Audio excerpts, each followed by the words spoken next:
Yeah. Is it the WWF? Or? Yeah. Big one. Yeah. It's the big boys. I'm gonna take Donnie with me. Go to wrestling tonight. Huh? WWE wrestling. Crazy. Are we good over there? Yeah. All right.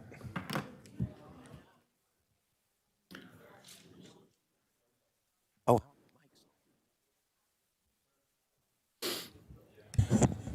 Okay, good morning, everyone. We're going to call this meeting to order. This is our one of our budget workshop meetings. Today is August the 9th, 2021. I'm going to call this meeting to order and ask that you join us in a pledge to the flag.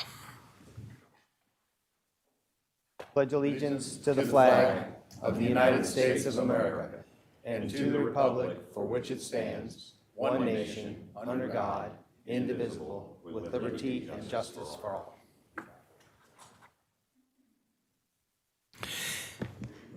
And let's take time, as we always do, to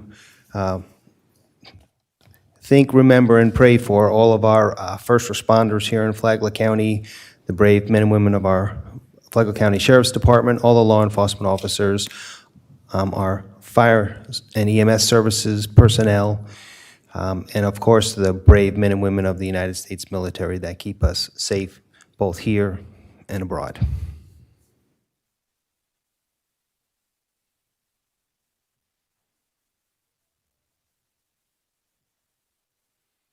Okay, thank you, everyone.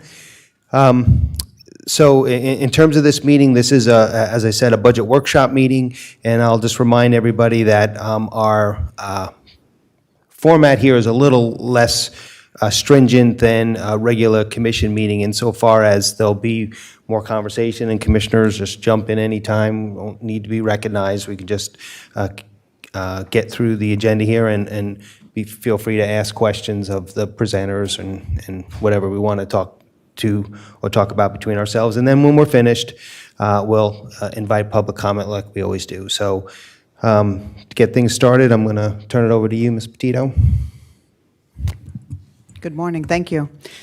In preparation of the county's tentative budget, we utilized the same process that we have used in the past 2 years, making this the third year that the tentative budget was created using the same pro rata share method for allocating the increase in property valuation. Over the past few years, the board, along with staff, has done a tremendous job in getting our reserves to where they need to be, recognizing the fact that we are a coastal community and that we need to have ample funding for these types of emergencies. We still do have a little bit to go, though. Ultimately, we are not where we need to be, which will be closer to 3/12 of our budget in reserves. Although we have seen a substantial increase in new construction, as well as significant increases in property valuation, I would be remiss if I didn't remind you of the backlog in deferred capital projects, deferred facility maintenance and preservation, as well as the amount of deferred capital equipment replacement that we currently have on our list. We also have to take into consideration a few of the known conditions that we have coming up over the next few years with the construction of the new Sheriff's Operations Center and the Bunnell Library. Will come some added operating expenses as well as the need for additional staffing on the operations and maintenance side. With the increase in sheriff's deputies will also come a need for increased maintenance staff, primarily some of your support functions such as information technology and fleet maintenance. I think we all appreciate the clerk's generosity for hosting the sheriff for the past few years, but we're also going to have to allocate some money and restoring his facility back to pre-sheriff conditions prior to him coming in. So I just wanted to put that on your radar. Additionally, we are many years behind in fire rescue. We've addressed this previously with regard to facilities, and we have the impacts of the SAFER grant coming up over the next couple years. And again, that's 15 firefighters, roughly approximately about $1.2 million that we're going to have to absorb in the coming years. Other considerations to take into account is the phased implementation of Amendment 2 and what that does to us with the increase in minimum wage and compression. This was approved by Florida voters, as well as a continued implementation of our salary study and step plan. I would say that we may want to consider this opportunity as a way that we can actually get caught up so that we can address some of these known concerns and better manage the growth that we have coming into Flagler County. So with that, I'll turn it over to John for the budget presentation. Hey, thank you, Heidi. John Brower, Financial Services. Got a presentation here we'll get through. It's just an overview of where we are, where we've come, where we're going, that type of thing, and we'll end up with talking about the millage rates, which I know is on our agenda for later in the day. First, I wanted to touch on a general overview of what we've done in the past and how we got to this point. So today, we're going to, again, give you an overview of the budget, and then we're going to have a couple discussions by two constitutional officers regarding their budgets, and then we'll have a board discussion on the general fund millage, the general fund operating millage, to include the options for both current and future impacts of any changes to the operating millage. The remaining month of August, up until the 27th, the board has the option to make changes to the tentative budget and the millage as well, used to create the budget. And the reason the 27th is there is we just need time if there's any changes to implement them and put them in the tentative budget for the first public hearing coming up. It's September 8th. And again, September, we got our two public hearings, first one on the 8th, the second one's on the 20th. So since the beginning of the calendar year, we've been working on the budget. We went to the board and gave a presentation outlining the guidelines and the process that was going to be used to create the FY22 tentative budget. The following day, letters were written and sent out to the constitutional officers and department heads, basically reviewing and saying what the board approved to be used for the tentative budget, including the pro rata share. From February to July, everyone created their budgets, met with financial services, budget analysts, back and forth. We had the budget hearings. It was a couple days long, where all day long we just had the department directors come in and talk about their budgets. And the culmination was July. The first week in July, when we finished it up and had the tentative budget ready, we sent out a second letter to the constitutional officers and the department heads confirming that the guidance and the process that we said back in February were followed. And of course, we updated the property value to 9.21% from the July 1st property appraisers' certified values. Initially, just to go back a little bit, we were guesstimating a 5% increase. And that's how we originally created the budget.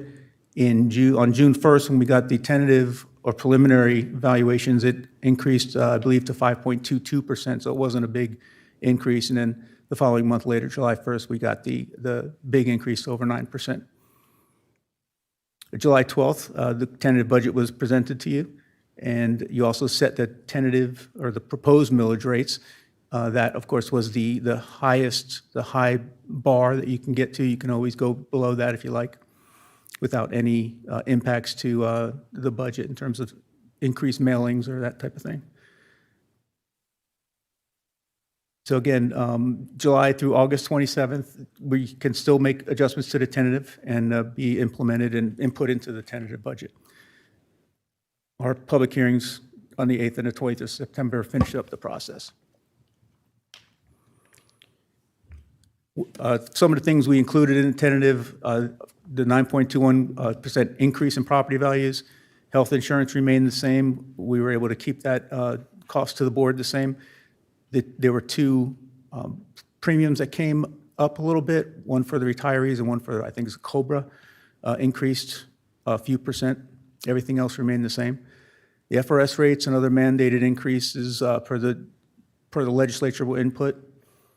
We used a 1% CPI for COLA, and the 1% was included in the, I guess you could say, a package of phase one to implement the $15 an hour requirement from the state from last year's referendum. We maintained our reserves at 5%. I believe we're actually at 6%, which is obviously a little better. And we made one-time resources allocated toward one-time expenses, which is an important thing because, you know, using one-time resources for ongoing expenditures obviously creates an issue.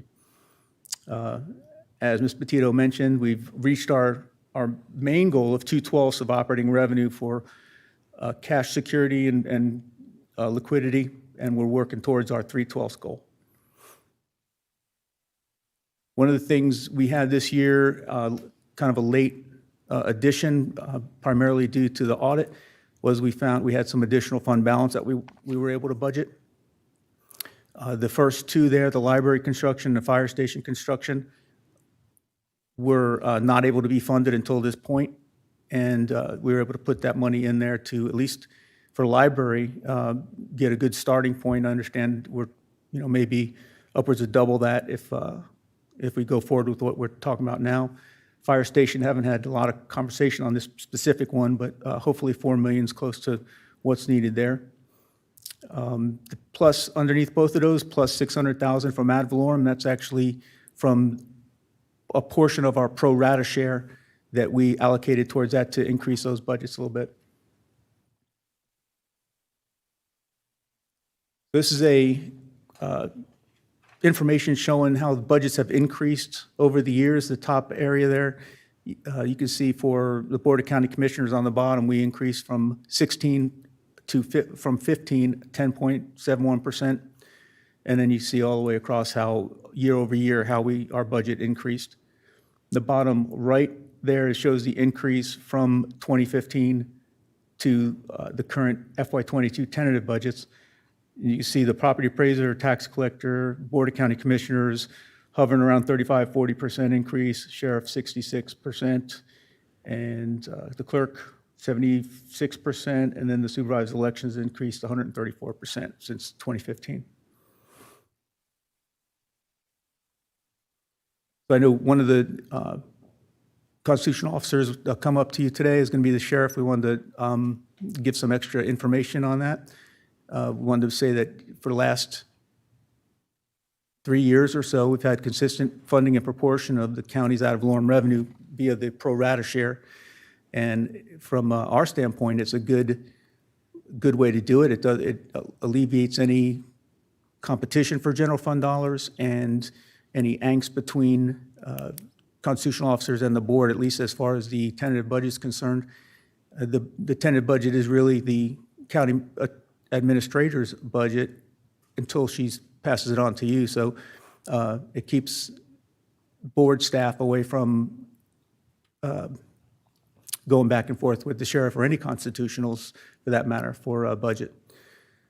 The construction of the new Sheriff's Operations Center, upwards of $20 million, is currently underway. In order to fund that and able to fund that debt service, we relocated a portion of the jail's operating budget from the general fund to the half-cent sales tax. It basically takes up all the revenues for that half-cent sales tax.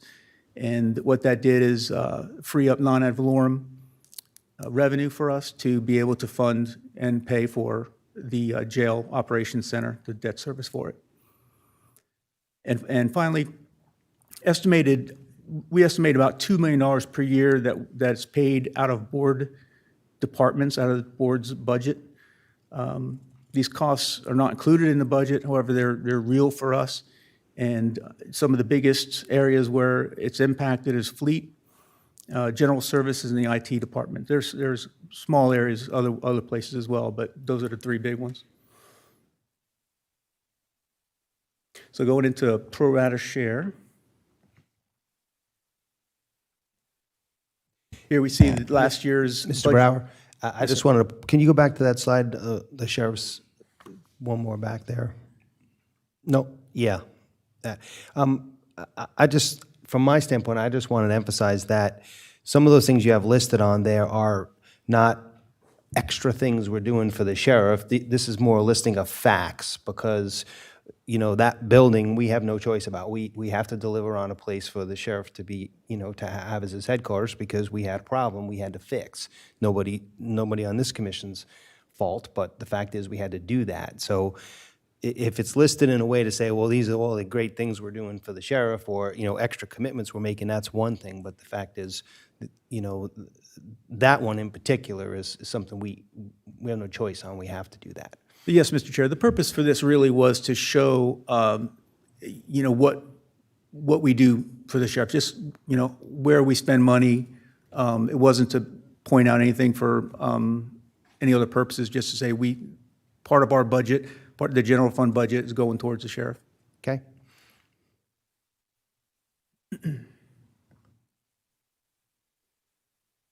Okay, so this slide just shows the increase from the ad valorem revenue from 75.9 million to 82.8 million this year.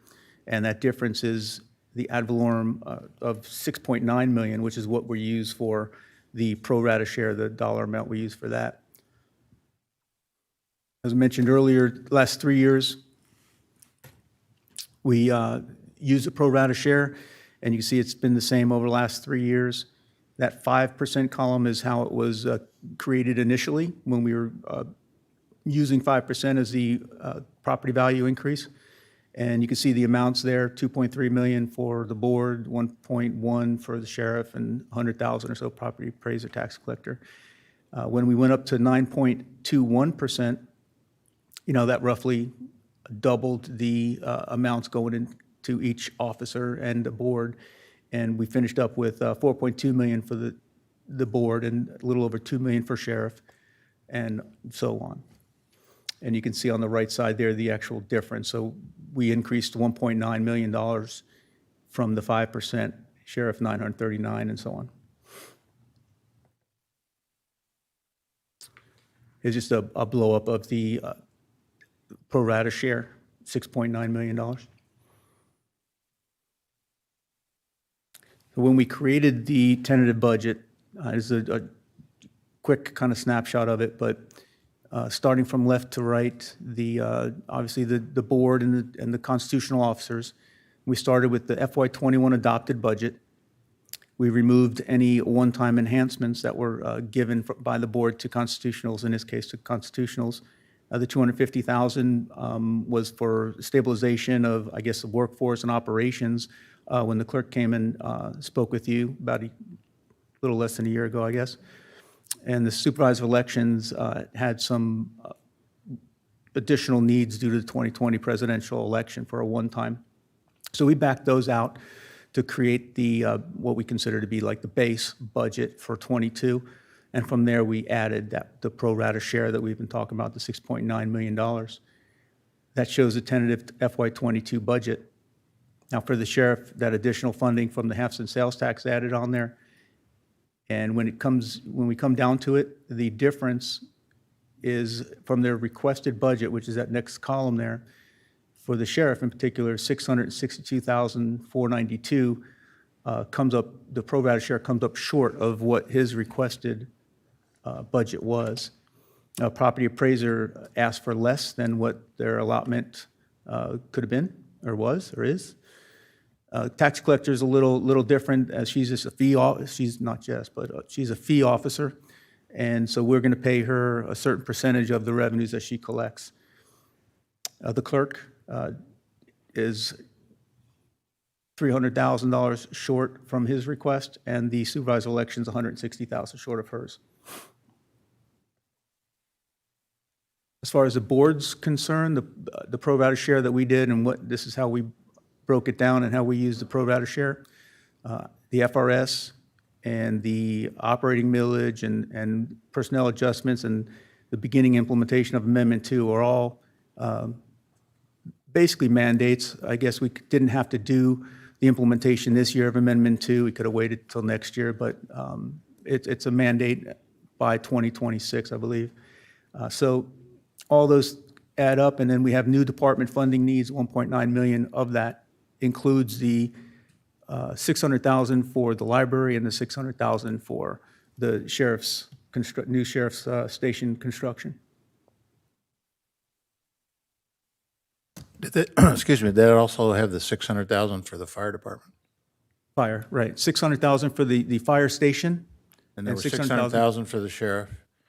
Sorry, sir? There was 600,000 for the sheriff's operations center, right? And then No, sir, not, because we already have that funded. You just said it.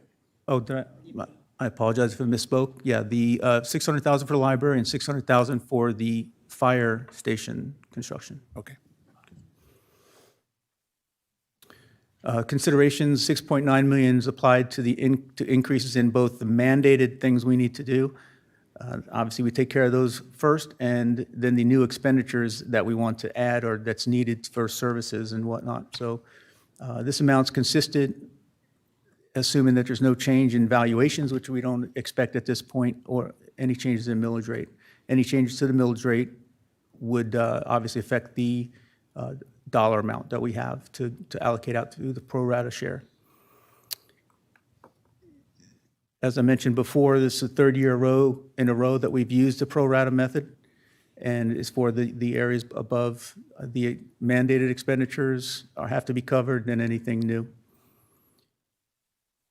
It's important to note that any recurring cost increases for one office, say to pay for an FTE, will increase their share, and at this point would decrease somewhere from some other budget, another constitutional or from the board's budget. So it's kind of a one-for-one thing. If you're going to increase a dollar by one, you got to take a dollar from someone else. Another important point to note, Ms. Petito mentioned this, the board, we know that we're going to have some increases of recurring costs coming up in the next couple, 3 years. And knowing that's a reoccurring thing, we're going to hope that obviously the revenue, the percentage increases for growth, and we have a consistent millage to cover that as well. And those are, as mentioned earlier, the Sheriff's Ops Center operating costs for the library and staffing, and the SAFER grant FT absorption when the grant is completed. All right, so millage rates, I'm going to touch on here, and I know we have an item on the agenda to have a deeper discussion on that. But real quickly, the tax year 2021 shows that $10 billion value. That's increased 9.21% from the previous year. And wanted to point out, of that $10 billion, $362 million is in the new construction. And we'll define that further in the next slide, so we all understand what we're talking about. Both years kept the same millage. Now, this is the millage is inclusive of voter-approved millages too. So want to make sure that when we're talking about changing millages, we're talking about the general fund operating millage, and I'll point that out just in a sec. So what I was meaning that the first line there, 8.1297, is the general fund operating millage. That's the one that would change if we wanted to decrease a millage by whatever amount. The ESL operating and the debt service and then the 2015 general obligation bonds are all voter approved, so we'll keep those the way they are so that we can pay the debt service in the case of the bottom two, and keep the ESL separate from the general fund operating as far as the top one's concerned. So just to point out, the 82.868 million is what we'd be changing if we changed any of the millage. Recurring resources for recurring expenditures. The recurring resource is largely comprised of ad valorem revenue. There are some other things, but that's definitely the lion's share, and it's used for the existing recurring costs that we have, salaries, contracts that we've committed to, and it's used for any new recurring costs. If we were to add FTEs, or we know FRS increases every year, has to be covered by ad valorem revenue. So generally speaking, for the FY22 existing and mandated recurring costs, about $77 million. And new mandates and service delivery increases are $2.4 million. As mentioned before, we know that we have some recurring costs coming up. Library staffing, we mentioned $600,000. It could be upwards of $1 million, including the operations and the staffing, so we'll have to keep track of that, obviously. SAFER grants, over $1.3 million, and the Sheriff's Ops Center is expected to be about $280,000 a year for support and facilities. John, does the SAFER grant, that 1.3 million, does that include the pay raise issues, the 15%? We're saying that 1.3 is recurring over the following, but does that reflect the pay raise also? The grant was put in prior to this. Right. But I'm sure that it'll be included when we pay them. We'll just submit a That supplemental to number's let going them to go know. up, because that's all my point. Yes, is. it Okay. might, it just might. Right. Generally speaking, recurring revenue growth, we need 4 to 5%, probably closer to 5% annually just to sustain operations at the current millage rate. Anything, if we just get that in, we wouldn't be able to do any new positions or increases to customer service, new departments, anything like that. We couldn't. Could you say that again? I just want to make sure I understand what you just said. Generally speaking, we need growth of about 4 to 5% to maintain what we have currently. So without adding anything, any new FTEs, any new recurring operating costs, anything like that, just to maintain what we currently have, salaries, those type of things, we'd need 4 to 5% growth. And that has to be in the ad valorem intake, Yes, including the increase in property values, things like that, or decrease. right. That would be primarily where that growth would be coming from, 5%. So, and that's at the current millage rate.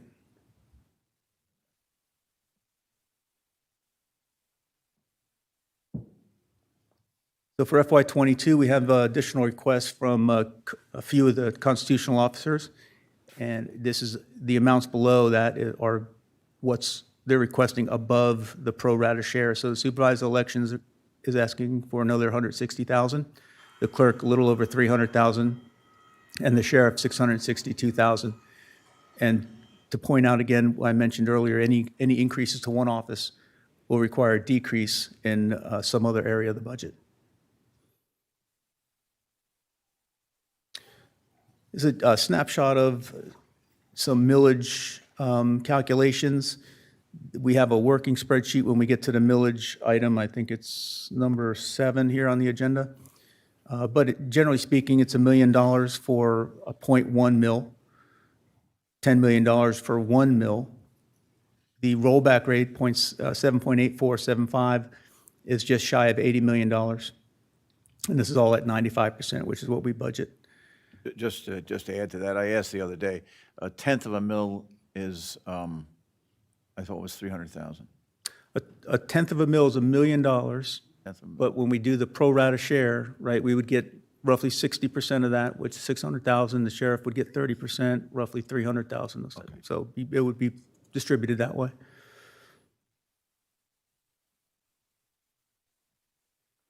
So I mentioned we were going to break out and define what new construction, what we can always consider new construction. It's of course new construction, but it's also additions, rehab, improvements, increased asset value by at least 100%, any annexations, and tangible personal property value over 115%. So it's not just new construction. There's a few other things in there, but certainly that new construction is the largest portion. Right now, with the operating millage that we have currently, that $362 million of new construction would bring in just shy of $2.8 million. And if we went to a rollback rate, 7.8475, that would basically eliminate the increase in property value because we're just going to get the revenue we got last time, or last year. And any new additional amount that we would get would be from that new construction. That would be about roughly $2.7 million. And you can see in the tables that we have how that's broken out if we were to go that way. $2.7 million, if you just look all the way to the right, the difference, the increase, or the sheriff would be $1.9 million short of his request, $60,000 for property appraiser. He would come in short even though he's under his request now. $394,000 for the clerk and $228,000 for a supervisor. This is just a snapshot of the working spreadsheet that we're going to bring up for you when we get to this portion. The idea is to see the impact of any change in the millage rate to the pro rata share. And I think it's a good working spreadsheet. It should hopefully tell us a lot of information when we get to that. And that's it, Mr. Chair. Okay, questions? Any other questions, Commissioners? Well, I have, it seems to me as, because this year, we had that nice increase in property values that is kind of protecting us, protecting the budget to a degree for us this year. My only concern is that because of some other funding that has come in that's not included here, like what we're doing for the library and the new fire station, things like that, in the long run, this is all going to cost us more in the future. In other words, the more money and the more people we add this year or in the coming year, that has a tail on it that goes forward. And my concern does the future, as we look into the future, are we okay with what we're doing? In other words, we could have some serious budget problems trying to continue to fund what we're approving today. And so I just want to make, I think we all should be concerned as good stewards of the budget and our taxpayers that what we're doing and understand what we're doing here as far as the future goes. We're not always going to get 40% increases in, 40% increase in the amount of money we have coming in for the increase in property values and things like that. So I just want to say we're aware of that, and I'm aware of that. I hope everybody is aware of what we're doing here. Yeah, Mr. Chair, that's a good point. And, we can only budget and plan for things we know. That's why we brought up those, the library staffing and those type of things. So we can only budget what we know, though, or plan for what we know. John, could you, under the slide, the board's commitment to the sheriff continues, could you explain the last bullet again? Estimated $2 million per year for sheriff expenses paid by board departments. Yeah, let me go back there. The idea is that we pay for things to support the sheriff. I see. That's stuff that we do for the sheriff Right, in our so- budget So he that brings don't a- show up on the sheriff's budget. Like the guys Right. in the Okay. repair shop? Right, so, All right, for just example, wanna make sure I repair shop understood that. is a good Thank you. example, yes, sir. Thank you. Now, the couple of things I would say is I agree with Commissioner Sullivan. We are very blessed that our property values have shot up, and that's a sign of good things happening. I want to remind the people of Flagler County, that's a sign of very positive things happen in our community. When things become more valuable, when you do things right, and you start building your economy the proper way, you have safety second to none. You have amenities such as the ocean, the events we have here, the parks, the recreational. The value of property goes up, and we're going to see that. And we don't want to make sure. We want to make sure you're not penalized. Many of the property owners do receive a benefit of a increase, a limited to amount that can be increased because of the state setting up the percentage for homeowners can only be raised so much a year. So they won't see the property increases that a lot of the businesses, a lot of the second homeowners here or investment homeowners here will see. So that's a benefit that our residents have. We also, in the county, have received a lot of, I call it future money, not gift or not free money. This COVID money is future money. It's robbing from generations in the future that we will have to pay back one day. But needless to say, we have received it. It has helped with the COVID impact of our businesses, of our economy. It's definitely helped bring some voids to infrastructure that we need. But our residents haven't received that. Our residents haven't been able to get that money. So I think we have to be very concerned this year about the impact that our residents have had, our businesses have had, that COVID's done, and be very cautious about what our tax rate is and what we impact our citizens with. It's a fine budget. It's a fine line there because you don't want to impact some of the services. You don't want to impact the amenities that we have in the county. That's why I think for cities, it's very important that they do their part. I think it's also important that the cities and the county start looking at services that are duplicated, and we start combining or working together for the citizens. We don't have to have all these fancy things. We need to have things that work, and our sheriff's department is a sign of that. We've got one strong sheriff's department that does a great job in the county. I've always said, do we need inspectors on both sides, city and county? Why don't we just have them on one side? Some of the services that we offer, just on one side. I also think it's important for the cities to understand that tourism is our #1 economic driver.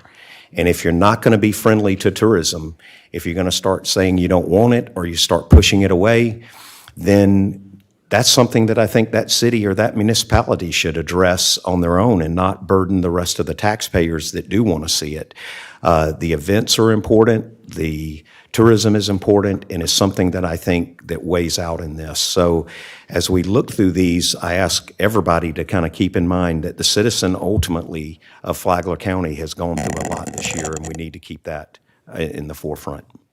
All right, so let's keep moving along on this. I guess next on the agenda, we're done with up through item number 4, correct? Correct. Next up would be the clerk's office. Okay. Mr. Clerk? Good morning, sir. Good morning. And welcome to your team for coming this morning.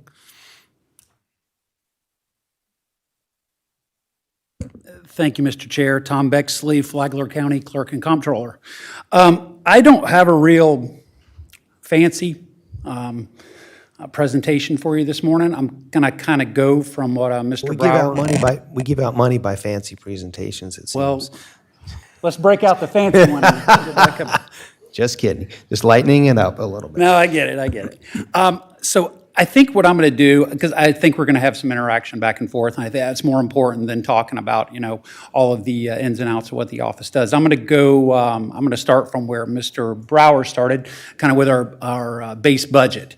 And we had that same base budget for 2 years now, because last year in the midst of the COVID-19 pandemic, we decided to do a continuation budget with the small additions of the 1% COLA that was recommended by the board and some required FRS changes by the state.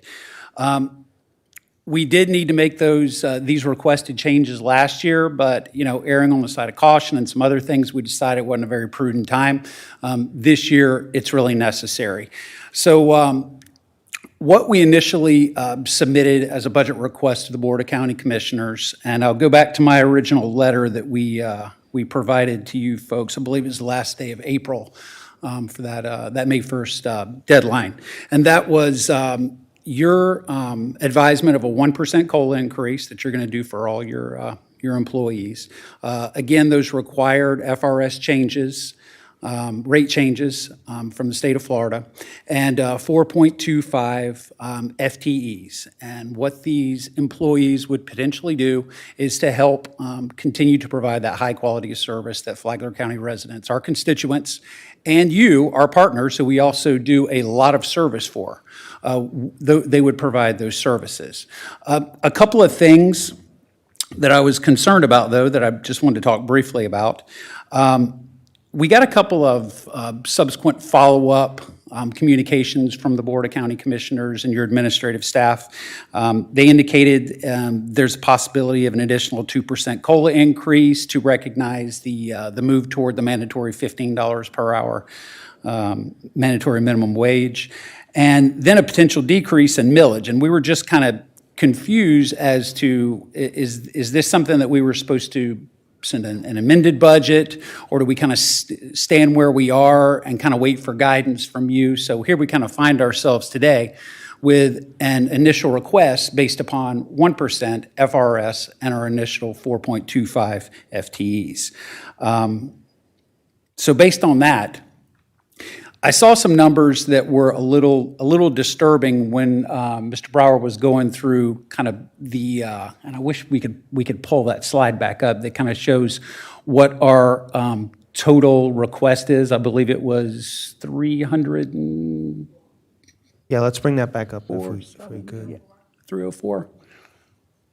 I'm It was sorry. one of the last slides, I think, or close to, right? You mean the difference? Or Yeah, the difference. Yes, sir. That's, It was, that's that slide. Says third consecutive year for pro rata share. Page 13. There you go. 307, 344. That number isn't quite what it appears. What it takes into consideration is, last year you were very gracious to provide me with a one-time appropriation of $250,000 as an emergency stabilization fund for my court operation.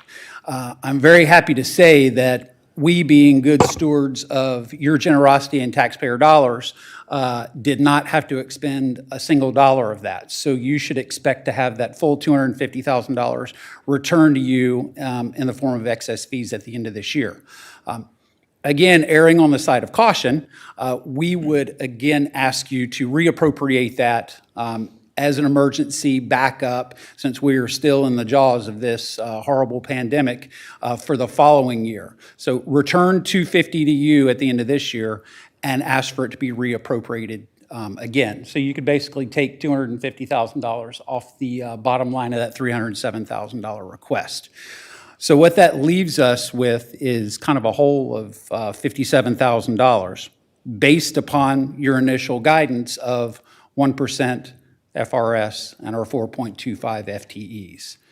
So that's kind of where we land today. And I guess I'd be happy to take any questions, of course, but I guess what we're looking for is a little bit of guidance from you as to where we're going to end up in this process so we can start planning for the upcoming year. Any questions or comments? So just of that 50K then that's left, the 57K, Yes, sir. basically what is that for? The initial budget request, 1% COLA, required FRS changes from the state, 4.25 FTEs. That $200,000 appropriation, it won't cover all of that, but it will cover a good part of it. We are going to use increases in fees to the clerk's office to cover the remainder of that, plus some other operational changes that are going to have to happen in our office next year. So you're covering the lion's share of it with that $200,000. and to be clear, those items, the 1% COLA, the FRS requirements, and the FTEs, you formulated that before we knew that we were going from 5% to 9% on valuation increases. Correct. I just want to make sure we Yeah. put that on the record. It's not Yeah, like it's you a changed your process. request Right. on July the 1st. Right. Right. Right. So Tom, did I just hear you say that the $57,244, that's, you don't care about that? We don't need to give? I do care about. We don't need to give that to you? We do care about that, and yes, we do need it. That is part, and again, it's, I don't want to say the process is convoluted, it's just a little confusing to those that are outside of it, because we started out with 1% FRS and 4.25. Now we have, on top of that, a proposed 2% increase to COLA to address the $15 minimum wage issue, and then a decrease in millage. So how does that all shake out? The pro rata share that Mr. Brower had talked about numerous times in his presentation would leave us with a shortfall of that $200,000 increased appropriation by $57,000. Yes, I need it. Yes, I want it. And I do like the idea of rolling back the millage further than a rollback rate, but please, don't balance your budget on the backs of your constitutional officers that do such fabulous work for you. You might want to restate that. You Oh. said you would favor rolling back the millage further than the rollback rate. That's a tax decrease. Yeah, let's be Yeah. straight about that. Yeah. Right. A full rollback will keep us at the exact same place that we are this year. And I'm not sure what your intentions are.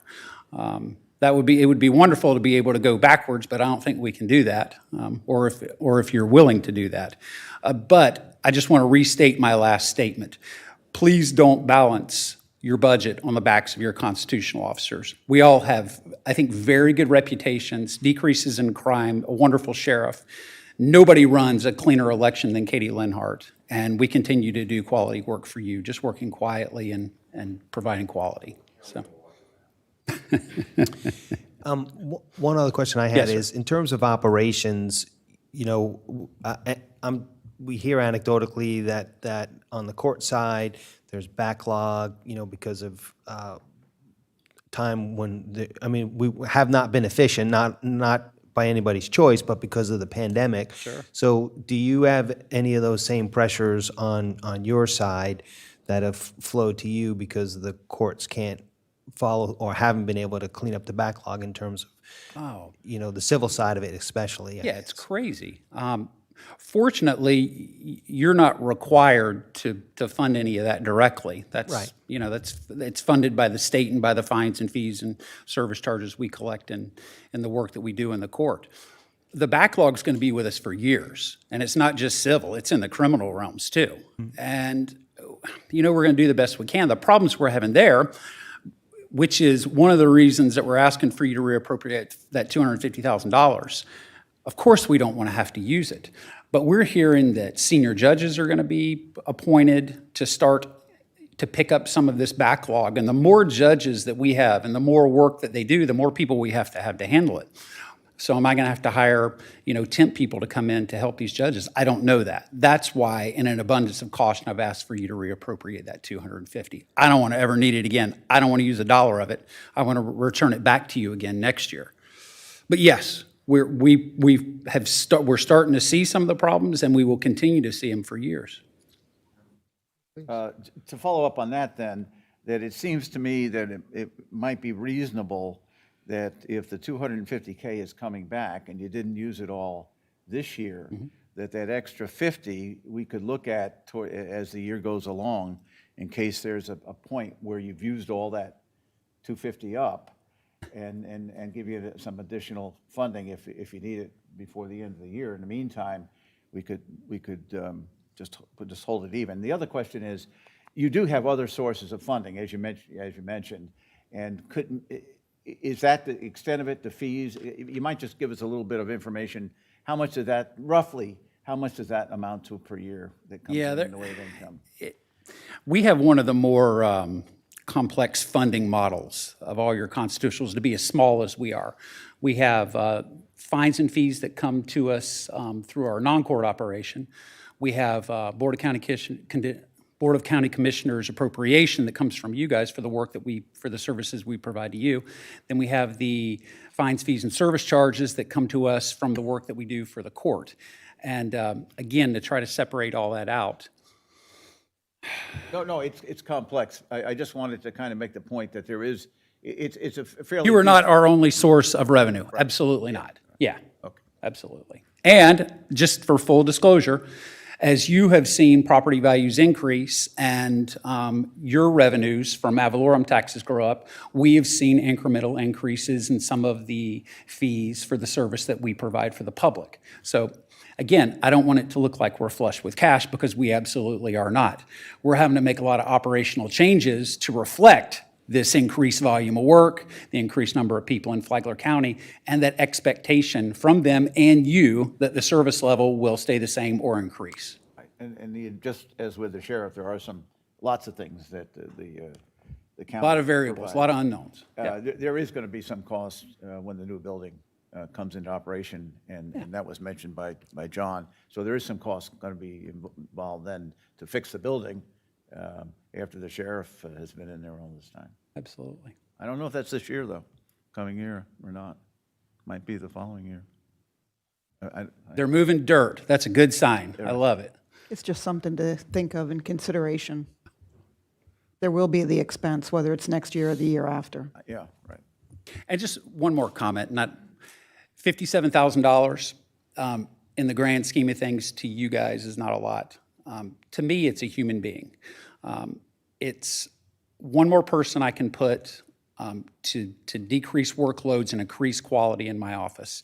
It's one more Flagler County person I can put to work and, you know, keep from drawing unemployment. So 57 grand doesn't seem a lot. to you guys, but it makes a world of difference to me. So,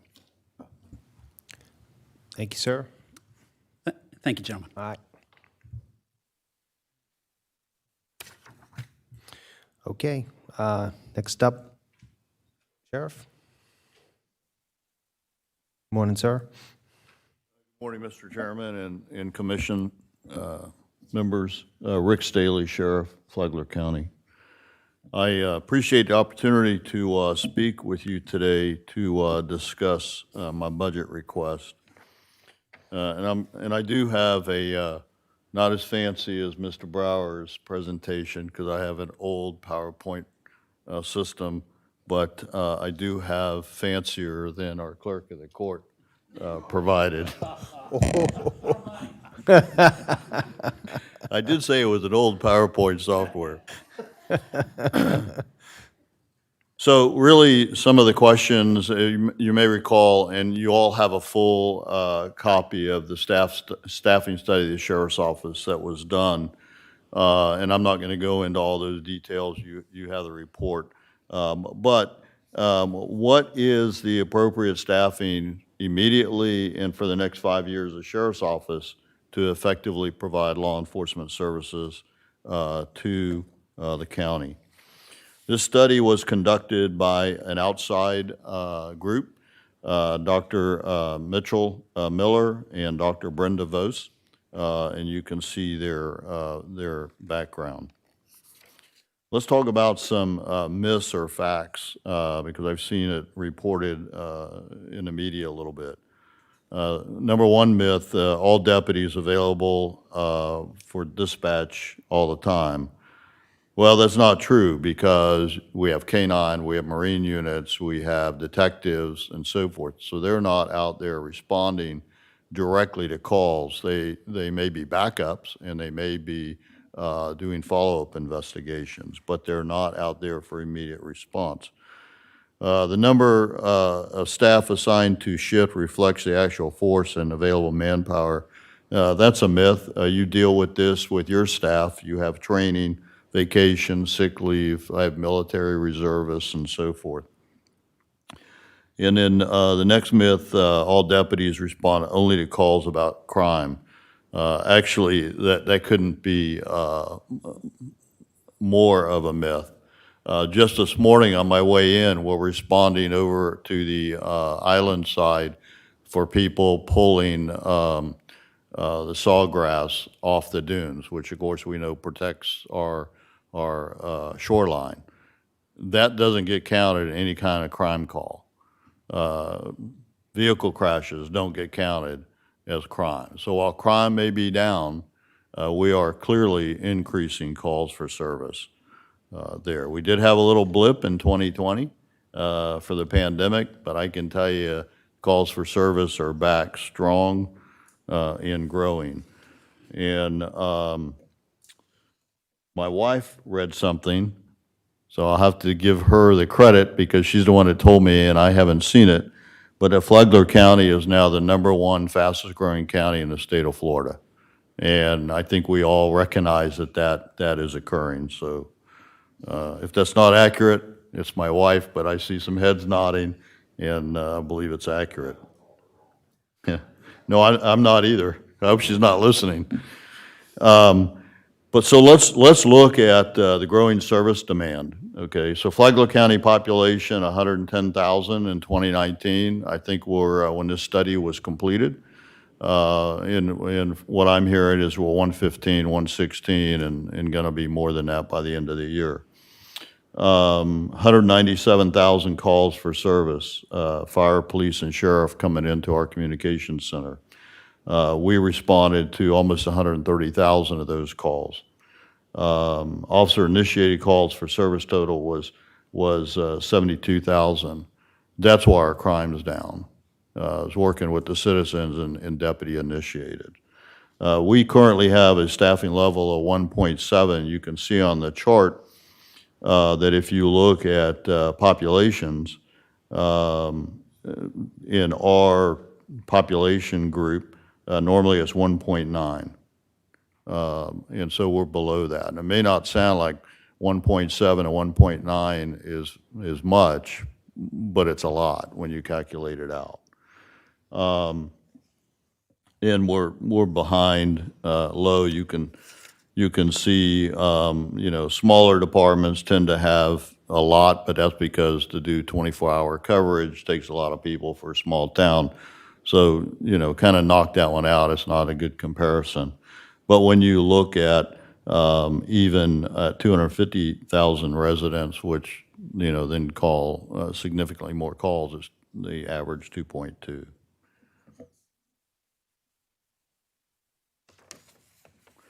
Let me just point out that for similar sized jurisdictions in Florida, the sheriff's office is third when compared to 4 peer agencies on the number of officers per 1,000.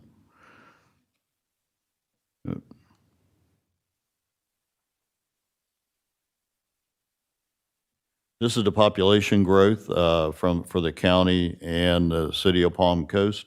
So you can see that we're still fast growing. There's 2 approaches to assess manpower and what you need. You can do per capita, set the number of officers per 1,000 residents. That's the easy way to do it, quite frankly, or use a benchmark approach. So the study in this case did a workload analysis. So it looked at the amount of calls for service, the self-initiated activity, what is actually occurring, and then came up with the recommendations. You can see to our south, Volusia County is 1.82 deputies per 1,000. We're at 1.7. Putnam County is at 2.06, and St. Johns County is at 1.48. This next chart, again, talks about the blended approach and how the study was done. It looked at analytical workload analysis. And quite frankly, they did an overly conservative report. Had they followed some of the standards just by workload analysis or the number of deputies per 1,000, their study would have come that we're even more understaffed than we are.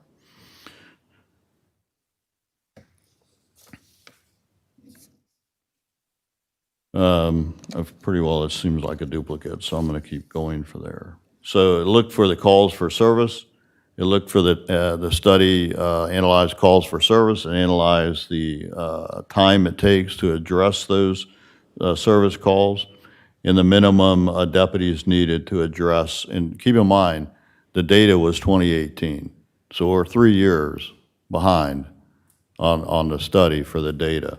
And it also looked at our shift work and so forth, which, by the way, is contracted by a collective bargaining agreement. So I have no opportunity to change that unless I am able to negotiate a change. Let's see, it also continued the minimum deputies per shift to meet the performance objective and a calculation of shift relief factor, because not everybody is available, as I mentioned previously. So if you look at the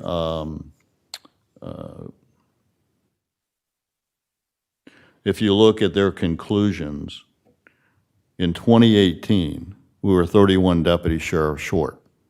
If you look at the growth that's occurring in this community, we will need by 2025 47 additional deputy sheriffs.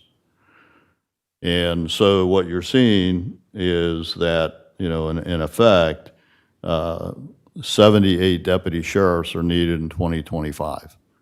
But I'm realistic. You can't afford it, nor do the taxpayers want to staff 78 additional deputies. But we do need to work on deficit deputies and deputies needed for growth.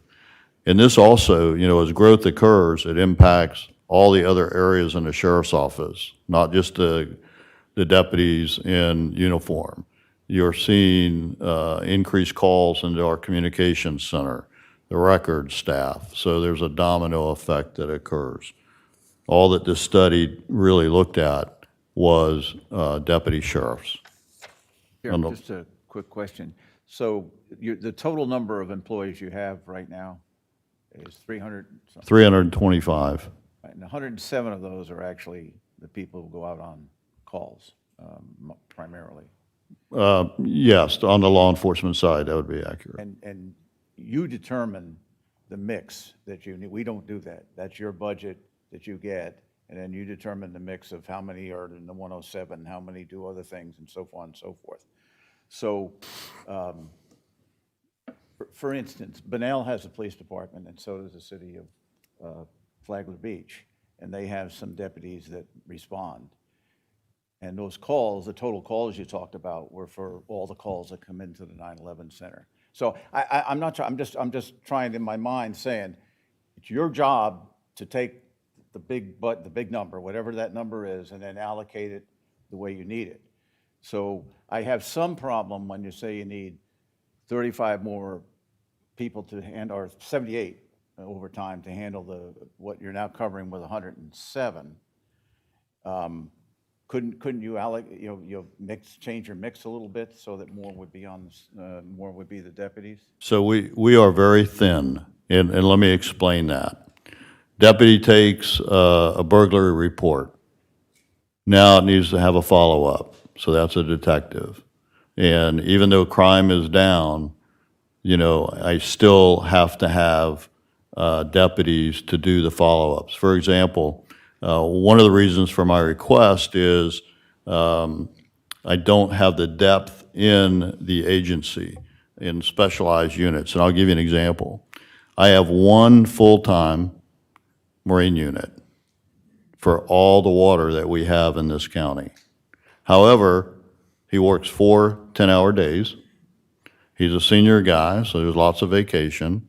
And he's a naval reservist, so he's gone for that. So the reality is I have about 2/3 of one deputy for all our canals, the intercoastal, and the occasional time we have to go out into the ocean. So I need another deputy for that. For my ICAC, which is our cyber crimes against children unit, I have one detective. So when he's off, it's done. Now we cross-train, okay, and we do those kind of things to help out when we have to jump on something, but the depth just is not there. So yes, I need people in a patrol car answering calls, but I also need to shore up the investigative side of the house for these specialty units that this community wants. I mean, if you look at just, we didn't, until 2 years ago when we got a grant, we weren't doing anything on child pornography and those kind of crimes.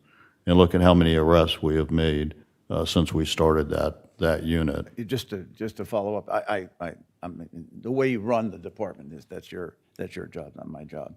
But on the original study that was done, there are a lot of technology things that are coming along that hopefully help on the manpower side.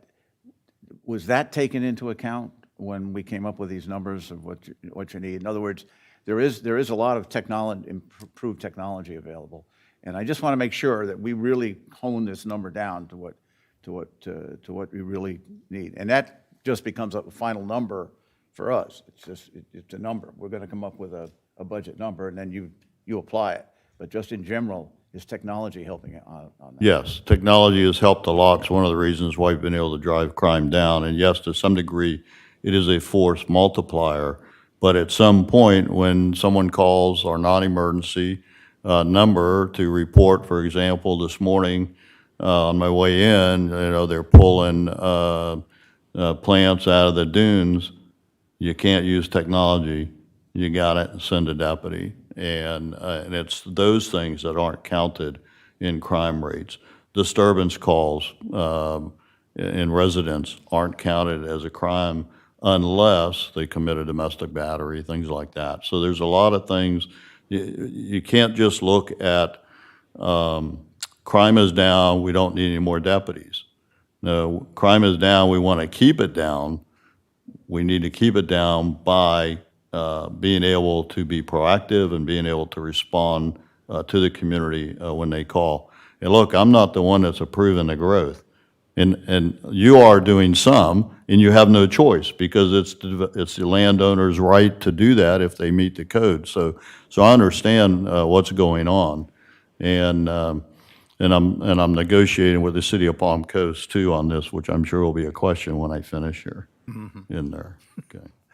Well, and the fact, how do we take into consideration the deputies that will work in Bunnell and city of Flagler Beach? So we don't work in those cities. We support those cities when they need it. If they need a backup, they don't have the availability, then we go in there. If they have a major case, my CSI, a unit of detectives might help them. But as far as being primary responsible for patrol, we don't do that. We let the city of Flagler Beach handle theirs, and we let the city of Bunnell be the primary there. So we're just their backup and assist. Now, do our deputies occasionally drive through those towns? So there might be some deterrent, and can they take, do a traffic stop or make an arrest in those towns? Absolutely, they have the authority to do that. When a 911 call comes in for something in Flagler Beach, who gets contacted? Flagler Beach gets dispatched by my dispatchers. All right. Rick, there's a lot of comparison at 1.7 deputies per thousand. Did the study look at also similar counties that are close to us, how your budget compares to their budget? I actually have a slide coming up on that, Well, Commissioner. thank you. All right, if you look at Flagler County population, number of deputies funded by the Board of County Commissioners, for whatever reason, different sheriffs and so forth, you can see that while population has continued to climb, the number of deputies funded has been sporadic. And, I can't talk about how former sheriffs did that, but I know that you have been very supportive of the sheriff's office since I've been sheriff, and I appreciate that. The problem that we're dealing with is decades of not properly funding the sheriff's office. And that's no one's fault on this board today in there. The city of Palm Coast, though, you'll be glad to know, is actually worse. These are the new deputies funded in the city of Palm Coast, and I'll address that more in a little bit. And this was part of the presentation with them. So in 1990, Flagler County had 28,701 residents. By 2020, that was 114,000. It's predicted by 2030, 138,000. In 2040, 157,000. So if you look at from 1990 to 2040, it's estimated it's a 448% increase. And this is University of Florida numbers. These are not the consultants. These are not my numbers. We're the 87th fastest growing county in America. Over the last 10 years, we've been one of the fastest growing counties in America. And when this slide was put together, you can see our growth rate was 5th, and now it's 1st in the state of Florida. Also demographics, 31% of the population is now 65 and older in this county, and expects increased level of service. And quite frankly, that impacts your fire department and fire rescue also. They might not be out committing crime, although when I did my thesis in 1991, I talked about geriatric delinquents in the grain, because of the grain of the population, and how would that impact county jails and state correctional facilities. So it does occur. Growth, well, it's here, whether we like it or not. The city of Palm Coast was 32,000 residents in 2000. It's now at 90,000 in 2020, 175% growth rate, and it's expected to be 158,000 by 2040. Lots of dwelling units, 250% increase in the last 5 years in the city of Palm Coast. And 45% annual residential unit growth rate from 2016 to 2020. And I'm sure, like you've driven around, and there are construction going everywhere. in this county, both in the city and unincorporated. There's 6 major developments, DRIs within the city, adding another 20,511 dwelling units, over 10 million square feet of residential space over the next 25 years. In Flagler County in 2019, 93 million in new residential and commercial construction was approved. And in Flagler County in 2020, 118 million in new residential and commercial construction was approved. So growth is here, and we don't want to lose our quality of service. We're playing catch-up, as this slide says. We've made good strides in the 4 years that I've been sheriff with your support, but we can't stop now with all the growth that's coming and the volume of calls that we're dealing with. It'd be great if we had an agreement between the city of Palm Coast and the Board of County Commissioners on how to staff and fund the sheriff's office. We tried to get that meeting together, if you recall, and it just didn't work out. And hopefully the city of Palm Coast is starting to settle down now that the election is done. Population. Crime's down 48%. That's a great thing. But our population continues to grow. Domestic violence was down in 2020. It's showing an uptick this year. Aggravated assault is showing an uptick this year. And our clearance rates have increased. Here's what I want to show you a visual. So every time I get in my car, my computer's on. And so this is, and some of you have ridden with me on patrol, so you've seen this. But this is what I'm seeing more and more. Everybody is tied up. The only people available for calls is the green. So sometimes we have to send multiple units to a call. For example, the young lady that has now twice tried to jump off the bridge, that tied up most of my on-duty cars for an extended period of time. And so you're sending multiple calls to handle some calls. And none of that, well, the study did use that as part of its analysis, but this is real life. And it's rare that I get in my car and see green anymore. I want to show you a video, if we can get it to play. And this is why it's so important. You know, one of the things that we don't have that you've seen around the country is it's rare that we have a deputy-involved shooting. It is rare that we have significant confrontations. And one of the reasons of that, besides the training and de-escalation methods and so forth that we teach, is because I am able to send, on a traffic stop, for example, a backup. And I want to show you a video, and let me just say that this started out as what I would call, quote, routine traffic stop for speeding on State Road 100, doing 63 in a 50-mile-an-hour zone. Ask him to shut the car off. Yeah. Yeah. Do me a favor, don't use your phone, okay? It's an officer safety thing. One of the most dangerous things we do are traffic stops. And next thing you know, you tell somebody that you got pulled over and we got angry somebody showing up on a traffic stop, and then we got to divide our attention, okay? Is your vehicle shut off? Is your vehicle shut off? Okay, can you take it out, the keys out of the ignition and step out of the vehicle for me, please?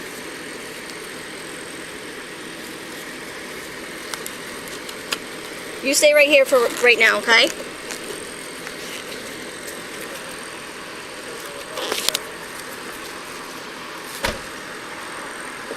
Do me a favor, just put your hands on the dashboard and don't make any sudden movements, all right? You have a medical marijuana card or any hemp in the car? Okay, because I can smell marijuana coming from that car, okay? I'm not looking to bust somebody for just a little bit. If you got a little bit, tell me and we'll work with you. But if you don't tell me, I'm going through the car anyway because I have probable cause. So you're better off right now. If you got a little bit, just tell me and we'll talk about it. If anything, it's probably just some stuff in ashtray, like little roaches. Okay, and that's it? Okay. Probably, Okay. probably just,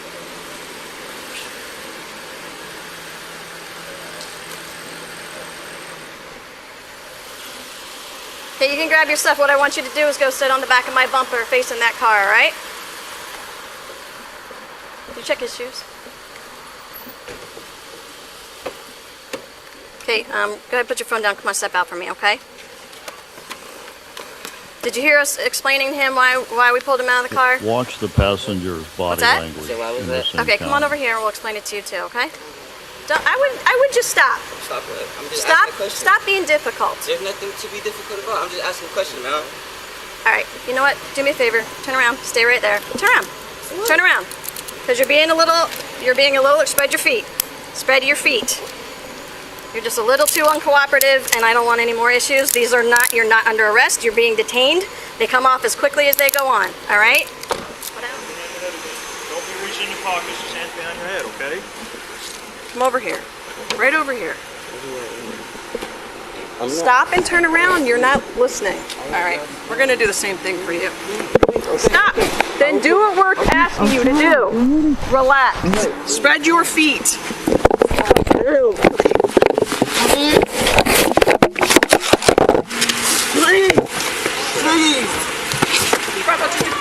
You're gonna get tased if you keep it up. You're gonna get tased. You keep it up. You hear me? Stop resisting now. Hands all the way behind your back. Get that cuff. Hands all the way behind your back. You're gonna get tased. You're gonna. Stop! Stop! Okay. Turn around now. Turn around now. On your stomach. I'm not. On your stomach. He's reaching for Now. the face, man. I'm not. On your stomach. Get on your stomach now. Do not move. Do you understand me? Give me your right hand on your back now. I can't. Pull your right hand out now. Yes, you can. Please. Pull your right hand out. I can't. You're holding me. Get your other arm out. Grab it. Grab it. You're gonna get tased again. Let's go. Do not move. Do you hear me? Stop reaching for shit. Bravo 224. Talk to you. Good to see.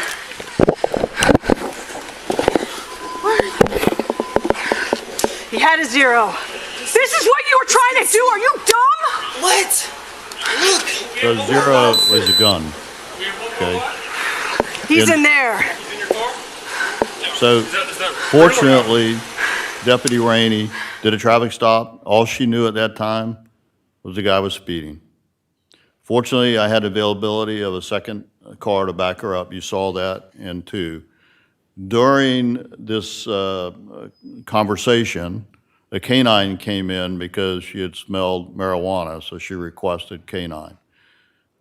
That guy, we cut down the length of it in there, but had we not cut it down, what you would have seen was he kept looking around, and he was sizing up. In my opinion, I've been a cop for a long time. I was shot on duty, so I get the dangers. That can I take them on? Or can I flee and get away? The gun that he had, what she didn't know was he was wanted for murder in Georgia. And the gun that he had on him was the murder weapon that was used in Georgia. So he'd already killed somebody.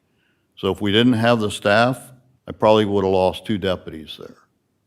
This is what we can't have. I've got to have people to respond and back up so that we can protect our community, protect our employees, and provide the service that we need. We were very, very fortunate that night that we overwhelmed him, basically. His right hand was on the gun. That's why he didn't want to bring it out, okay? And that's what we encounter. That's not what's seen on numbers and statistics and in offices and so forth. That is real life. So I want to bring you back to the budget and the budget request. So the staff has said that our budget was at 29% of ad valorem, okay? So we did a deep dive, and we just accepted that for the last 3 budgets. And what we found was that the reality is our share of the ad valorem is actually 35.16%, not the 29, almost 30%, okay? So really, the formula is in error. But it's even worse than just the percentage, because the percentage might work if the sheriff's office had been properly funded and staffed for the last few decades, but it wasn't. So unless you have big growth increase like you have, this year and projected maybe even next year, there's no formula, no way to work on deficit deputies or growth deputies. But then the formula, because $3 million of my budget is actually sales tax revenue, and that was changed for the operations center. So that's not part of the 29-point-something% or the 35%. So that's $3 million. So in effect, with the formula as currently being used, you're taking $3 million out of my budget and then doing the formula on the remaining ad valorem, which means you're actually reducing my budget every year than what the formula says I would normally have if it was all ad valorem. So for that $3 million at 30%, okay, that's not there, that's $900,000. If that $3 million was in there at the 30%, which our deep dive into the formula said it should really be 35.16%. Here are law enforcement budgets on this slide as the ad valorem. We should be at 35.16, Volusia's at 40.14, Sumter's at 45.99, St. John's is at 60.81%, Lake is at 64.49%, Seminole's at 75.74%, Brevard is at 83.79. In Putnam County, just so you know, we didn't get this until today, this morning, their budget is 56.4% ad valorem. So you can see, if you look at using formulas, we're significantly under that if you want to use that formula. So I just want to mention a couple other things.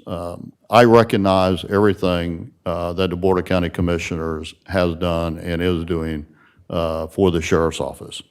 Mr. Brower mentioned there's $2 million of other services that are provided by the Board of County Commissioners, that's not in my budget. I'll be glad to take that $2 million and run those services myself if you're willing to do that. That's IT, that would be fleet, and a few other things. There's an estimate of $280,000 when the new operations center is done for probably operating costs and some maintenance and stuff like that. I would remind you that you had incurred a cost for the old operations center that you're not doing now. So I don't know if that's a wash, but it should be relatively, probably at least 50% of that, if not a little bit higher. That money is somewhere. I don't know where it is. And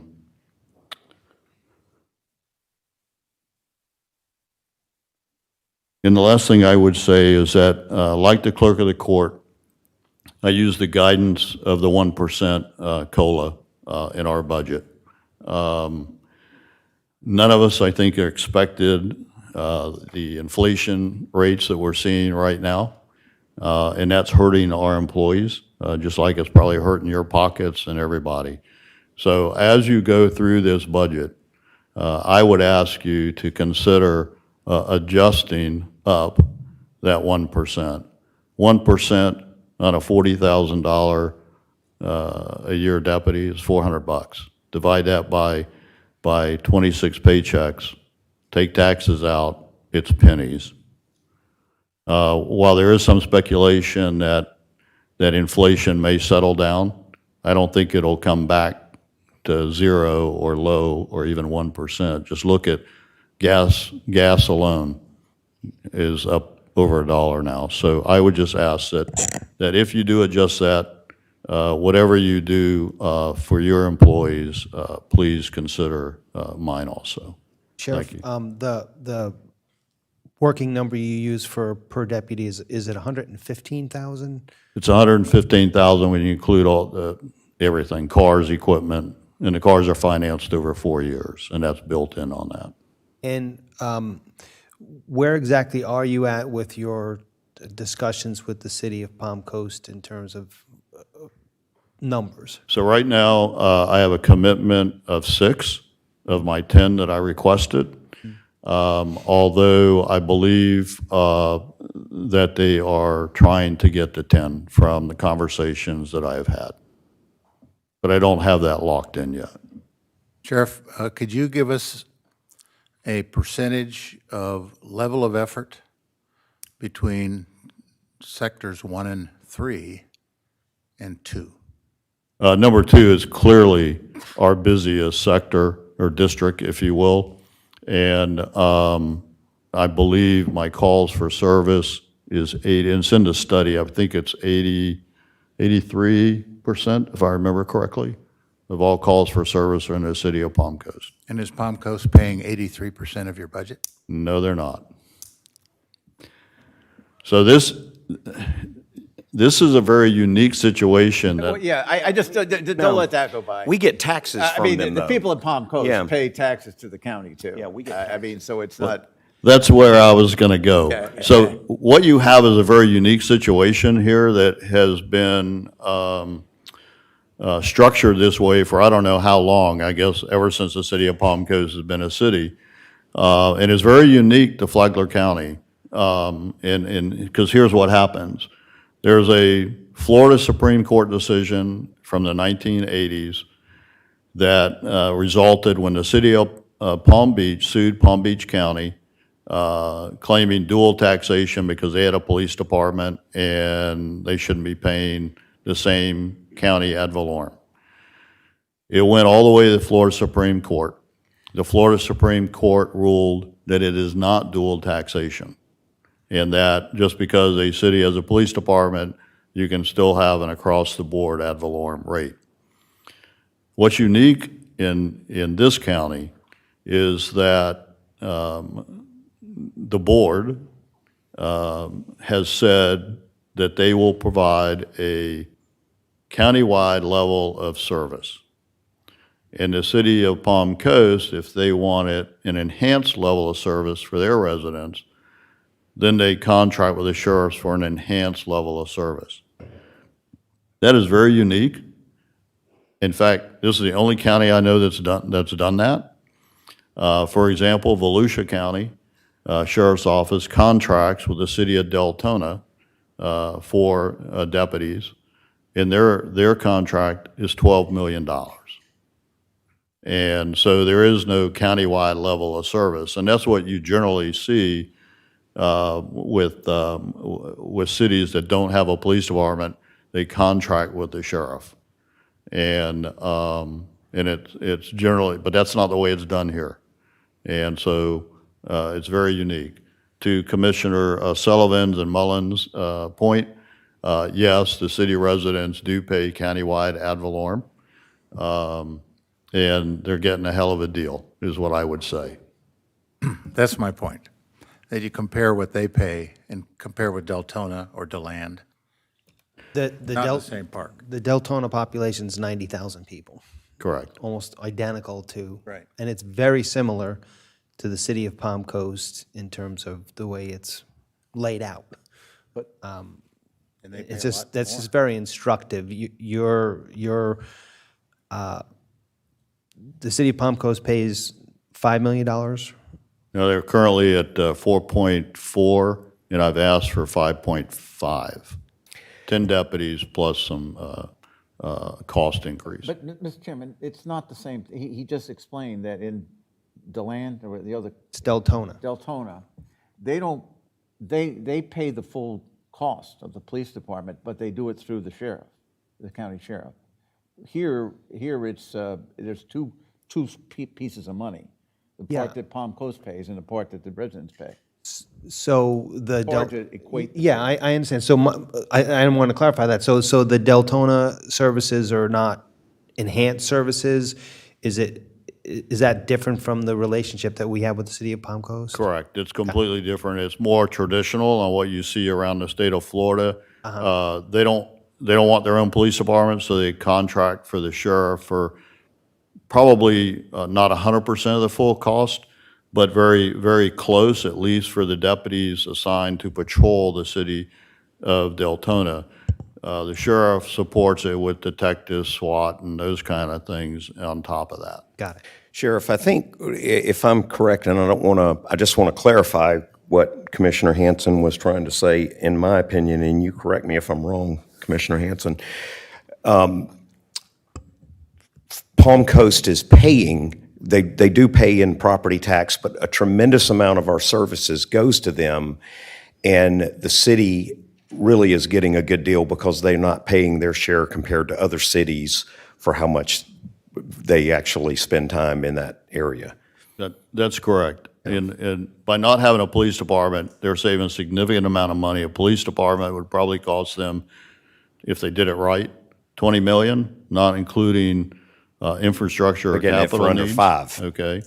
And, the and then they have all the liability too. Right now, you know, if we make an arrest and somebody sues us, they're not being sued. Right. The sheriff's office is. So there's lots of things that benefits them significantly by not having a police department. And frankly, it's a good deal for the overall taxpayer overall. Why would you fix what's not broken? You know, if the financing aside, in terms of the level of service and the way you're patrolling and handling the city of Palm Coast, I'm a city of Palm Coast resident and taxpayer, it's not broken in terms of law enforcement. I agree with you, Mr. Chairman. I agree. Let me ask you this, and I was out of town during this meeting, but to clarify, we still have to answer calls on the interstate. We still have to answer calls, emergency calls, ambulance, fire, police, for anything on the interstate, for guests that come in. We don't have a separate billing for that, do we? No. So they're not. We do handle, if it's in Flagler County, we're the primary responder, with the exception of the city of Bunnell and city of Flagler Beach. Other than that, we respond. If it is a serious crash or a fatal crash, for example, then we respond initially, so does the fire department's rescues, but then we turn that over to the Florida Highway Patrol to investigate. A lot of areas seem to be going with a consumption-based revenue based on consumption of the tourism, especially in Florida. And I know I wasn't here for this, that half-cent sales tax thing, but I think some of the argument there is some of those tourists, a lot of those tourists that come in, a lot of those guests that travel in, stop, get gas, they stop and shop. A lot of them spend money here. Even the tourists, when they're here, they're not paying for the services that they may need. Police, fire, safety, parks, stuff like that. So that consumption base helps offset that a little bit. And sometimes they stop and steal. Sometimes Yeah. they stop and have car crashes that impact car crashes. everything too. So, and those probably aren't true tourists that stop and steal, but they get off the interstate, they go to town center, they decide to steal something, and you know there is obviously an impact with anybody coming into the community. Mr. Chairman, just when I just wanted to get back to the budget part. Right now, with the, and I know that I'm jumping ahead a little, but we have you here right now. The millage rate that we tentatively approved last time is max. We can't go above that. So if we were to approve that millage rate right now, looking at the numbers, and especially that page 13 issue, you're going to get $662,000 less than what your request is. So remember those two facts. We can't go above the millage rate, right, which is to keep it even. And if we do that, you're going to get $662,000 less than what you requested, unless we make other changes. So how serious and what would be from your perspective, I think our staff can give something from their perspective on how the money's going to operate, but what does that do to you? Well, there's different ways to cut that slice, okay, or cut that piece of the pie. First off, I think the formula needs to be fixed and take into account my entire budget, or at least the accurate percentage of the ad valorem. Okay, I think because if we're going to use percentage as the factor from today forward, like it has been the last 3 years, then it needs to be accurate, okay, and not leave 3 million of the budget out with a different percentage. And then how do you fill that? So if you authorize the 15 deputies that I'm requesting, I would have to delay the start of them to probably January.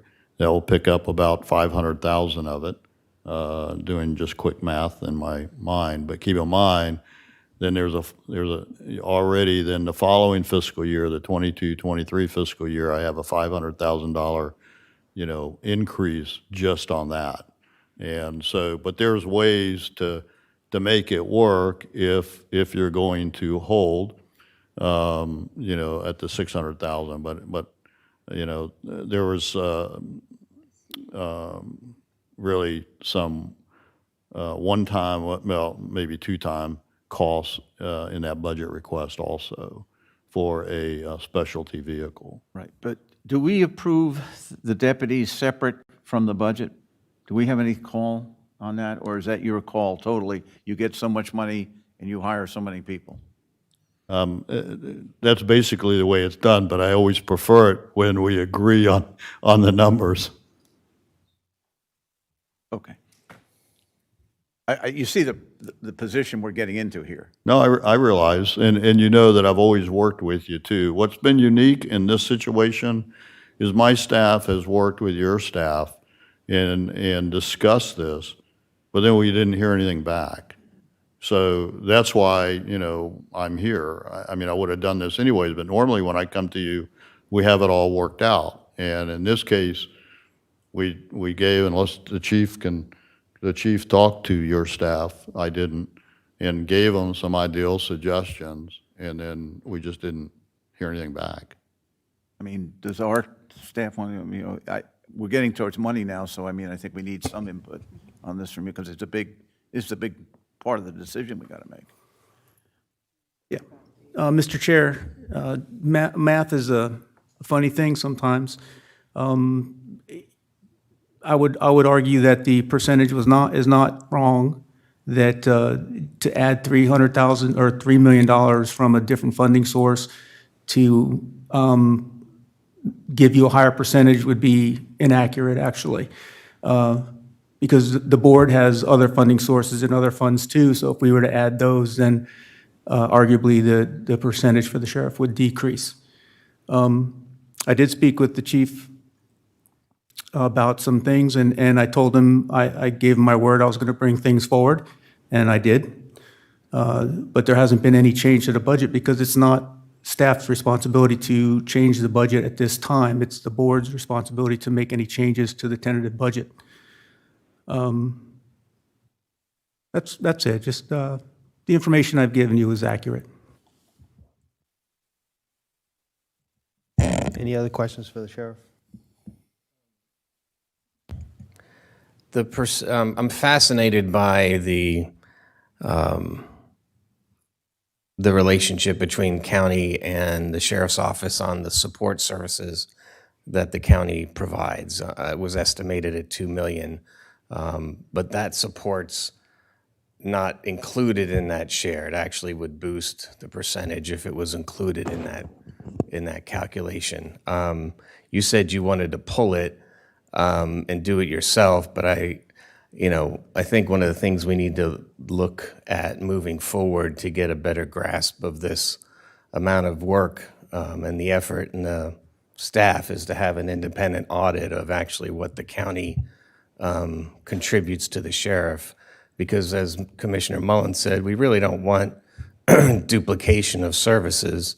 It's more efficient if we're utilizing the same departments. But I do think it needs to be accurately identified, and spending a few dollars on that might be helpful. So I too would like to know how that number came up and when it and how it was developed. So when that was presented, I asked my chief of staff to get with Mr. Brower after this meeting and let us know what the breakdown is. I can tell you that one of the things that the chief mentioned to me was during some workshop previously, I don't believe we were there, was an estimate, and one of the estimates was fleet, oil change $100.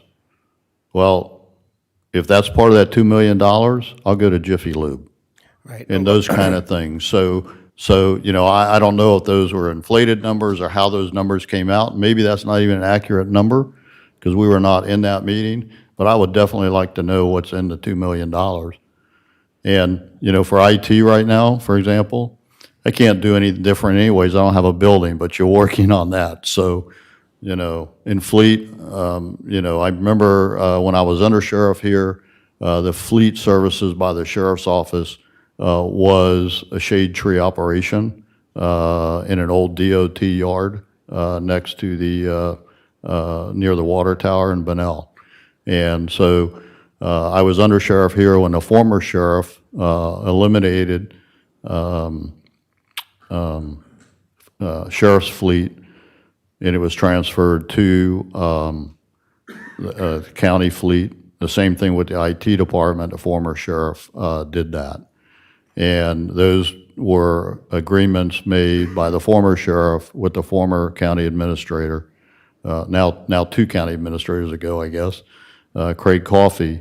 And those were absorbed by the county, and there was no financial transfer between the sheriff's office and the county, which I never really, it was a great deal for the then sheriff. I never really understood why that occurred that way, but and he still got pretty hefty increases when he was sheriff the following years. So I share that. I would like to know how that number came up and what's included in it. And that's why I think a third party, just so there's, you know, independent of some of those numbers.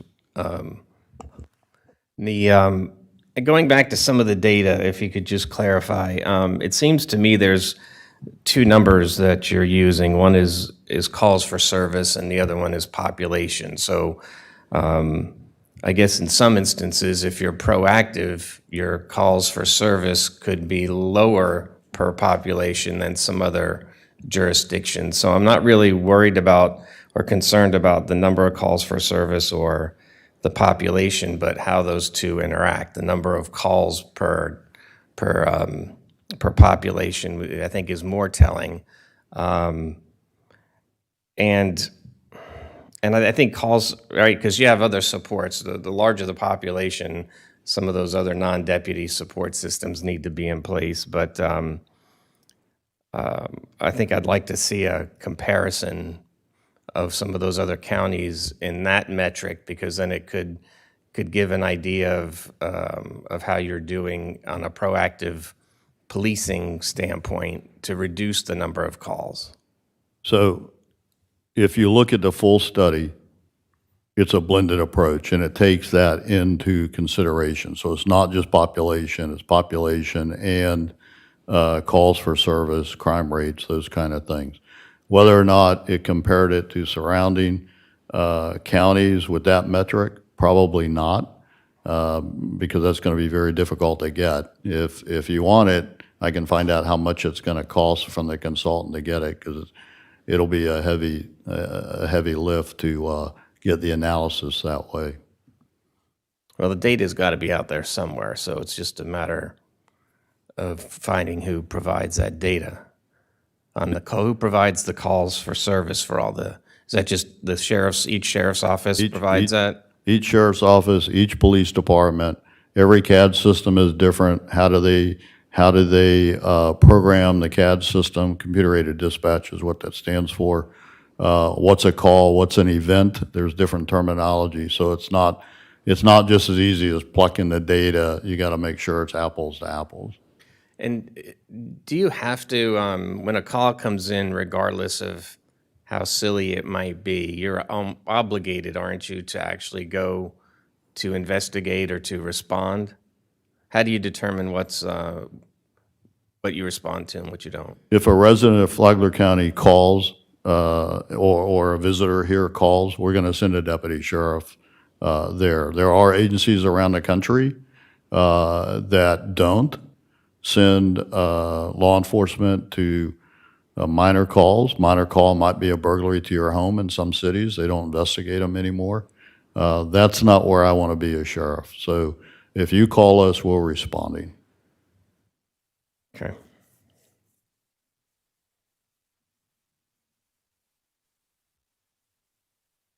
That's all I have for right now. Thank you. Thanks, Sheriff. Okay, thank you. If I'm not mistaken, Ms. Petito, we already, with Mr. Brower, already started the millage discussion, correct, as part of your presentation? Was there anything more we needed to go through on that, or what do you want to see next step here in this discussion? Well, I think Mr. Brower is prepared to have that millage discussion with you and looking at it, and he has that working tool where we can take a look at it and see where those cuts could be or what that would look like if you choose to go down that direction. Is there anything else for the good of this discussion that you? Well, I just need was to bring taking forward? some notes when going through this, and I do feel that, it needs to be noted at the end of the day that we provide the level of funding to the constitutionals, and how they choose to utilize that funding is really up to them. We're not trying to get into the weeds on what they do with the money, but just making that allocation to them. I think that it can be said that we all are experiencing a need for increases in personnel due to impacts of a growing community. On the board side, we have had several positions that we would have wanted to include. However, due to budgetary constraints and possibly our conservative approach to things, that these positions had been deferred as they have been previously. We put a lot of things on the side, and we continue to do that. And just to comment to the clerk, I agree that we shouldn't place the burden of balancing the budget on the backs of the constitutionals, but I also feel that it shouldn't be placed solely on the Board of County Commission. We all have unmet needs, and we're all in the same situation, and whatever direction the board chooses to go, whether it be the need to tighten our belts, I would suggest that it be across the board, and not shown any other way. We did have a conversation about the 1% COLA, and if I could just touch on that. We wanted to be as transparent as we could, so when we met with the constitutionals or had discussions with them prior to today, we let them know what we were doing. We told them that we were including in our presentation to the board at our level, again, it's up to them what they choose to provide, but at our level, we were looking at a 1% cost of living adjustment.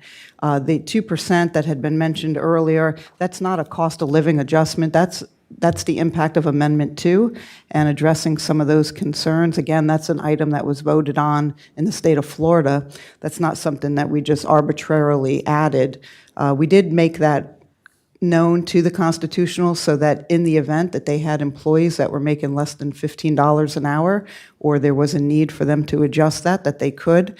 I think that as you look at the budgets, there is no one broad stroke approach.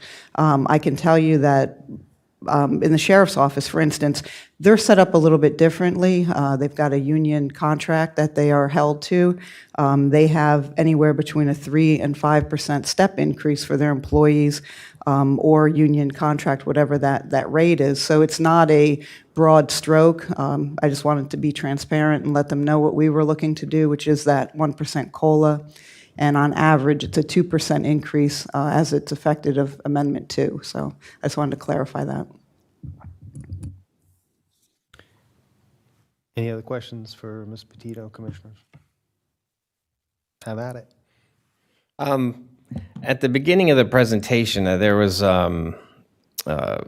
Petito, you mentioned 9 different things that, from meeting reserves to filling deferred capital requests. So 9 different things of where we can spend the additional millage due to growth and whatnot. But and I know some of this was discussed during each of the departments' reviews of their budgets, but I think what's missing is an efficiency model and talking about where the county has And actually, I think each of the constitutionals should be presenting ways that they've implemented efficiencies throughout their organization to reduce costs in anywhere feasible, from property maintenance to vehicle maintenance to technology, reducing costs. But I think the public needs to know too, not just where we're spending money, but what we've done in the past to reduce our operating expenses across the board. So, and maybe in the future, I know we're meeting one more time next week on budget workshop, and we've got another Monday that could be open to another budget workshop before the deadline that Mr. Brower had set as the 27th. So I just think it's an important discussion as well. I want to say this too. There's a lot of talk. Everybody's looking at budgets, the cities, the county right now, and we certainly need to be very transparent and very open and watching what the cities do as well. For a city to say we want to cut our millage rate, but we want the county to give us more money, is nothing more than going back to those same taxpayers and putting more burden onto them. It's not, we have everyone in the county where the cities have a certain area. So I think for a city to try to fight to cut its millage rate and come to us and push us to bring ours up higher, all that's doing is spreading it out on more people that aren't necessarily utilizing some of those services. So I think we have to be very cautious and watch that, as we've had some cities request that in our county. We've also had some cities just immediately say, we want to cut our millage rate, we want to take it back to rollback, and then put more on the county. But again, that's just really, as a resident of the county, it's going from my right pocket to my left pocket. It's not moving it anywhere. So I want the citizens to be very familiar with that. This thing doesn't need to be so political. It needs to be common sense put into it. The cities need to be just as aggressive as we are. Certainly, if we look at any kind of moving backwards, which I am a fan of, that the cities need to be realizing that is going to impact them and what we are able to do for them as well. So that's something important. Mr. Chairman, I know we can't vote on anything now unless we go to another meeting after this. So before we get there, I just wanted to kind of explain where I'm coming from now. The citizens of this county, as all of us, have had a very difficult year. A lot of people have lost their jobs. There's plenty of jobs out there now, but it's been very tough on a lot of people. Emotionally, I feel that we ought to at least show some point that as a county and as elected officials, we're looking out for our citizens. Now, a couple of ways to do this. We can reduce the millage rate by 0.1%. Well, how do we do that? Because then we're cutting $1 million off what the budget is. But remember in the beginning, and I hate to bring this up because you're not, you can't do that. Yes, I can. Our tax collector does a much better job than just about anybody else in the state. So we have to use that 95% number when we're working our budget. Is that correct? Mr. Chair, that's correct. We have to budget at least 95% of that. Almost every year since I've been here, our tax collections are higher than that. We get a higher amount of money. So one way to do this is it won't show up in the numbers that we agree to, but we can kind of anticipate that we are going to get a little extra money based on that. So as we get into this further on the millage rate, I think there are ways.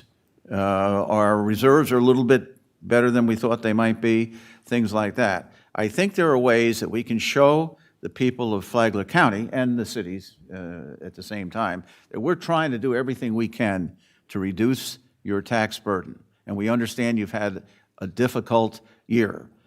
We're going to have a police force that's funded correctly. We're going to have a fire department that's funded correctly. But I do think we're talking lots of money here, and there are ways of getting around this. So that's kind of my philosophy not from a detail level, but from an overview level of where I am right now. Well, I understand that, but would you then share the $1 million equally among the constitutionals? Well, I wouldn't say absolutely, but probably, yes, but kind of do the way we've done it so far. But I think there may be some, for instance, with the clerk's money and also with the SOE, we haven't talked about the SOE. The SOE also needs some additional money, but she's also going in for a grant. Remember, she talked about that. And so I think there are ways to say, we can't give you all you want right now, but if the need really comes up during the year, there are ways, either through grants or using some reserves. I'm just trying to say that if we just sit here and say, everything stays the same, nothing's going to change, I don't think that's enough right now. I think we need to at least show some concern that maybe the federal government can spend trillions of dollars that they have to print, but we don't get that option here in the county. So everything we can do to hold back spending while still providing the necessary services that's our job, and that's what we got to do. All right. If there's nothing else, I'm going to open this. Well, first of all, before we do, let's do public comment, and then I have one request of commissioners, unless there's something else, Ms. Petito. No, sir. All right, so I'm going to open the workshop up to public comment. Anyone from the public wish to comment on our discussions this morning? Mr. Chairman, Flagler County Sheriff Rick Staley, I just want to correct one thing that was said. My collective bargaining agreements include a 2% step increase or merit increase, not 3 to 5. And in comparison, so in effect, it's 1% COLA is the way my budget's written right now, a 2% merit on their anniversary date, so it's less of a full year impact. In the city of Palm Coast, just so you know what we're all up against for employees, they're doing 3% COLA and an average of a 4% merit, so 7% in the city. Rick, how does the union deal with this $15 an hour pay raise? Does it not affect the union at all? No, Mike. Well, Nobody. I had a few employees, maybe 10, that were below the $15, and they were on the professional support side. Right. And we've already fixed that. You already fixed it. Okay. Thank you. Anyone else from the public wish to comment on our shop this morning? Okay, seeing no one come forward, we'll close public comment. The commissioners, I'm thinking that staff needs to have some more concrete direction. Is that what you're looking for, so we can find, in terms of millage or overall numbers, so you can refine things if that's going to be what we want to do, so we can accomplish that by adjourning and having a regular meeting here, right? Correct? Yes, sir. Yeah. Mr. Chair, there was a paragraph 8, other budget discussions. I was wondering if this is the appropriate place to bring up. I'd like to see the share of the TDC money altered so that the beach renewal gets a full penny. Is this where we want to discuss that, or is that something not for this venue? No, that's fine. You can talk about that. Yeah, I just think that we've got a lot of problems with our flood control abilities, and it's going to cost a lot of money, and I think we need to relook at that split of funding and put the beach originally got 1%, 1 penny, and it's been brought back down Right, to a when we paid off different the- number. yeah. Yeah, for that So loan. it's the 310, 309, Your- 310, 311? Is your mic on, sir? Yeah, which, there's 3 funds, and it's the. Yeah, there's 3 it's- funds, and we, This is the sand one, all right. yeah, we toyed with the Yeah, percentage yeah. that everybody got, and we gradually brought down what was going to the beach. Right. To less than 1 penny. Right, and part of that And- was that when we paid that. Yeah, we had to pay that loan off, and But we used that for collateral. here's my, just Yeah, back and forth. But anyway, between yeah, two. I just kind of, Yeah, I think it's worth throwing that discussing. out there as a source of money. for Here's them. what I'd like. I'd like to see when the Army Corps projects finally gets the go-ahead, and the other money that we've got allocated for everything south of Right. Beverly Beach. Right, down to the county line. Where we are at that point. Right. At that point, I think we can do this discussion anytime. Well, yeah, we can. That's why I didn't know whether we should bring it up here. But or I think not. it's worth saying we ought to have, I would like to see once the Army Corps program is finally approved and the contract's written and the rest of it done, that Mr. Hadid has briefed us on many times, Right. before we make any changes. But that's just my feeling. Yeah. But I think it's worthwhile looking at I think it's that. worthwhile looking at. Right. Yeah, yeah. Put it on a future workshop. Yeah. Okay. All right. My suggestion, Commissioners, would be to adjourn the workshop and then reconvene in a meeting in which I would hope we could maybe entertain at least a motion or guidance to staff so that, in terms of what we feel with respect to millage rates, so that they can get to some bottom line numbers here. And move forward. Otherwise, we're just going to keep floundering, and we can't do that because time's going to run out. I agree. So let's go ahead. We need to make a motion to adjourn this. Hold on. Based on information from today, I mean, I'm by no means in any position to set a millage, but, you know, if there's consensus otherwise.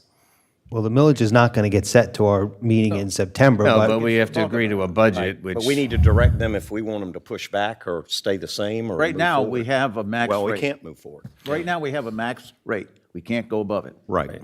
No matter what we do, we can't go above that right now. I'd like to see us push back. all I'm getting at, Commissioner, is, okay, Second. we're adjourned. We're adjourned. All right? So I'm gonna call our special meeting to order. And would request that we continue this conversation with respect to millage rates and guidance to staff. So, Commissioner Dance, why don't you continue your thoughts there, because I don't think we did that, or we followed through, so. Sure. I mean, my only point was in my mind, I still have a lot of questions that in a, you know, setting with Mr. Brower, with the administrator on understanding some of these. Maybe it's just my first budget going through. I've got some internal questions to answer. So, I mean, that's one concern I have. The other one is just the way we do these immediate meetings following workshops, and then having decisions made immediately following is just kind of, again, to me, it limits transparency, and I'm not a big fan of this process, but that's a separate point. Well, that's what you wanted to have with the schedule for next year. You wanted that's to what have a you workshop proposed. and then have a meeting right afterwards, the same day. Yeah, it doesn't mean you have to vote on those items that same day. There's plenty of leeway built into that system. That's a different discussion. Well, in this process that we're doing now, the only way we can make this work is for us to give guidance now to the staff. Absolutely. That's what we have to do. I agree. I think we need to either let them know we want to stay the line of where we are, or we need to, that if some of us or the majority of us want them to start trimming more, they need to look at trimming. And Well, there is a couple of ways you could do it. I mean, they could, if, I don't know how far apart we all are in terms of our general thinking. I mean, some of you might be rollback or less, and some of us might be nothing. You know, obviously, we know we're not, we know we can't have a millage increase because we're locked in on the trim millage, which is fine. You know, so, but I don't know how far off each one of us is and how much that would impact staff. And I think it behooves us to at least give them some guidance at this point, because again, we're going to run out of time. And we can keep scheduling workshops, but how many of them are we going to need? we're not going to get anything done doing that. I think the key is finding out how many up here want to see a reduction in rollback, a millage rate, and how many want to, or if we want to keep it the same, keep it where it is. I think that's the important thing to find out right now, because we can't give direction without knowing where the majority sits. Well, I don't think we can afford to go to rollback. Not rollback, reduction. like a Not reduction. not a rollback, maybe Mr. 1/10. Chairman, I thought I explained my position in the previous meeting, which is that I don't want to give up on trying to reduce by a 0.1 or 0.2%, provided, using some of the points I made, that we can still do most of the funding in reality during the year. But, so my agree with feeling that. is that, Make a motion. well, I think that I'm willing to make a motion that, as far as the millage rate goes, that we do not set it today, but that we ask the staff to come back with a hard proposal of what 0.1% or 0.1% would do to the budget and how we would still be able to fund what we need to do. I mean, I don't know how else to Can say we it. ask staff and constitutional officers? Well, yeah, I think, Joe, we have to. We have to say that if we do that, and I'm kind of in favor of what Mr. Sullivan is asking Yeah, me us to too. do, but I think everybody has to share, Absolutely. not just the county budget, but the constitutionals would have to share in that $1 million reduction, I think. And I think it's I did. worthwhile to at least do the drill. Is that a motion? We can always go back up to the, Yeah. to the. So I second that motion. Is that a motion? I made the motion. Hold on. The motion is, can you restate the motion, please, Mr. Okay, the Sullivan? motion is concerning the millage rate, Yes. to not lock in to no change to the millage rate, but ask the staff and the constitutionals to look at a 0.1%, 0.1% reduction in the millage rate in order to save an additional $1 million. Second. Okay. Clarification, not 1/10 of 1%, but a 1/10 of a tenth. mil. Okay, that's better. Well, I that's what I think. said. Okay.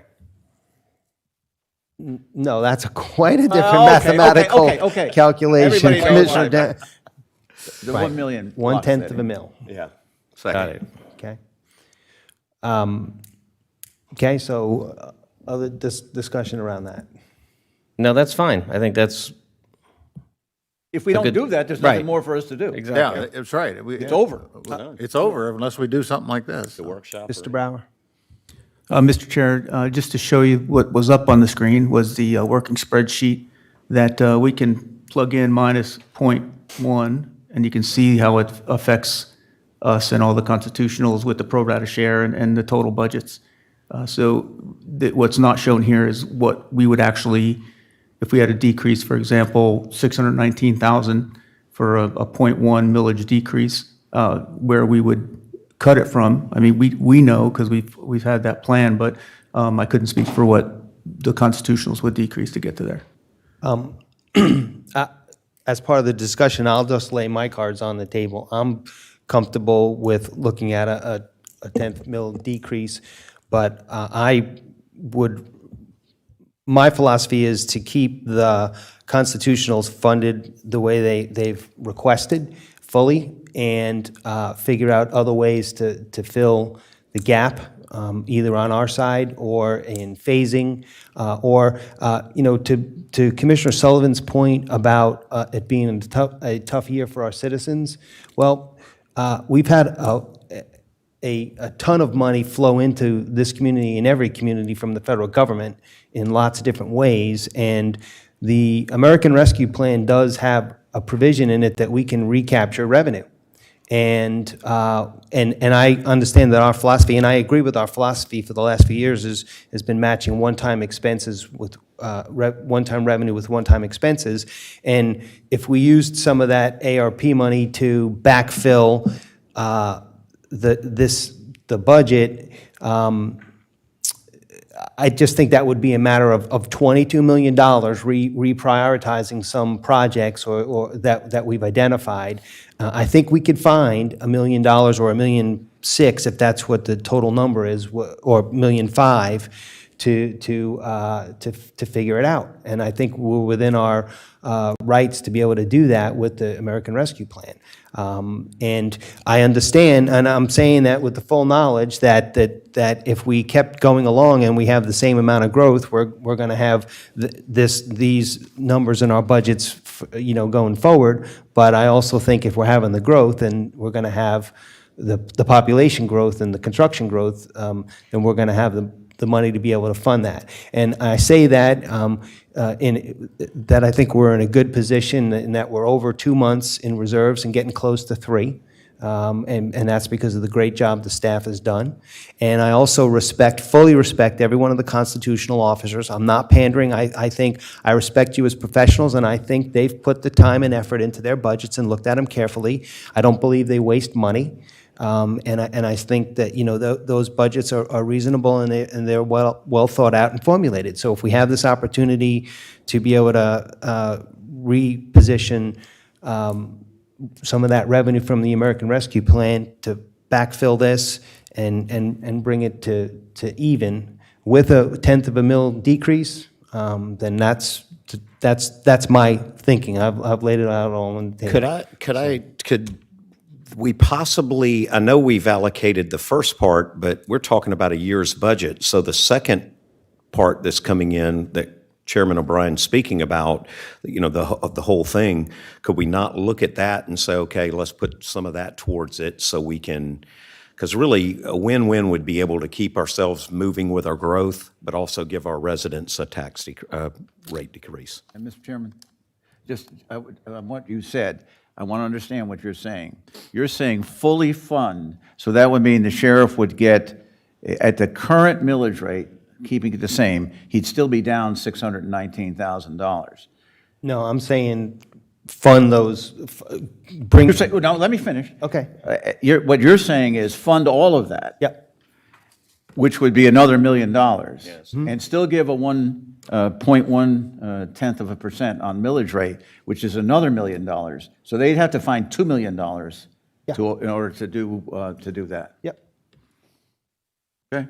I mean, you're asking philosophically, directionally, that's my thoughts. I'm not saying No, that no, that's I what's agree. going to happen. I You was ask, saying- we're all equals here, we're having a discussion. Right. That's where I'm at. Right. We've still got we still got the. Make sure I understood that. Yeah. So we would, if we were proposing that we take a 0.1 mil reduction. $1 million. And we take care of that with the Board of County Commissioner budget and not spread that among the constitutional. Correct. Okay, I agree with that. I think that's a good plan. So it goes along with the motion, it's just how are we going to get there? How are we going to get there? Yeah. It's just for discussion purposes, And that's right? Yeah, no, I actually. If we don't say that today, then we're locked in at the. Yeah, at the- no, Mr. Chairman, I think it's a good idea, because I think Mr. Sullivan has nailed down a good Yeah. plan here. I think that's good. I like it. Yeah. So we'll get back together again, that the tentative workshop that we had scheduled will become a workshop to discuss this at the, Well, we're down to a pretty tight. Yep. Yes, sir. Decision I agree with that. space. Yep. All right, so we have a motion and a second in terms of providing guidance to staff. I believe we need to open that up for public comment. So anyone from the public wish to comment on that? 16. All right, seeing no one come forward, we'll close public comment. I'm going to call a question on the. Do we need to Staff modify the amendment to, or the motion to specifically say that the Board of County Commissioner budget is going to absorb the? I don't think so. We don't need to modify it. I think we Just keep keep it it the way open it is. and ask everybody to go back Okay. and work on it. yeah, I think each commissioner will have their own recommendations, I would assume, on Monday. Yeah, agree. So in terms of again, the question or the motion on the floor, and we have a second, we've had discussion, so I'm going to poll that. All those in favor, please signify by saying aye. Aye. Aye. Any opposed? All right, hearing none, that motion carries. So, Motion to adjourn. Second. all right, we're adjourned, so staff's got work to do.